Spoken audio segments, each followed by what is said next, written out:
అంటే మీరు ఎప్పుడు అమావాస్య పూజ చేయలేదు? అమావాస్యకి చేస్తూ ఉంటామండి, అంటే రెగ్యులర్గా చేస్తూ ఉంటాం కదా. స్పెసిఫిక్గా ఎప్పుడైనా స్పెసిఫిక్ తిథుల్లో ఉన్నప్పుడు చెప్తాను తప్పితే ఈ అమావాస్య పూర్ణమిల పట్ల నాకేం పెద్ద ఇది లేదు దాని మీద. సో ఇది జనాలకి దాదాపు కొంతమంది డౌట్ ఉంది. అంటే ఇట్లా ఇప్పుడు మీరు బిజినెస్ అనే మాట్లాడుతున్నాం మనం దీన్ని పర్టికులర్గా, అంటే మీరు జ్యోతిష్యం చెప్పుకొనే బతుకుంటున్నారని చెప్పొచ్చా? లేదు, నాకు జ్యోతిష్యం కాకుండా నాకు సైడ్ బిజినెస్లు కూడా ఉన్నాయండి. నాకు ప్రింటింగ్ షాప్ ఉంది, టాటూ స్టూడియో ఉంది. సో వీటి ద్వారా కూడా నాకు ఆదాయం వస్తుంది. జ్యోతిష్యం ద్వారా నేనేమి సర్వైవ్ కావట్లేదు. మరి ఫ్రీగా చెప్పొచ్చు కదా మీరు? ఎందుకు చెప్తారు ఫ్రీగా?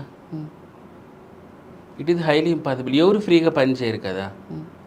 మన ఇంటికి చిన్న ఒక కరెంటుకి లైట్ వేసేవాడిని పిలిపించినా కూడా అతను చార్జ్ చేస్తాడు కదండి. మరి ఎలా ఫ్రీ ఉచిత జ్యోతిష్యం అనేది ఎవరు చెప్పరు ప్రపంచంలో, ఎట్లా చెప్తారు?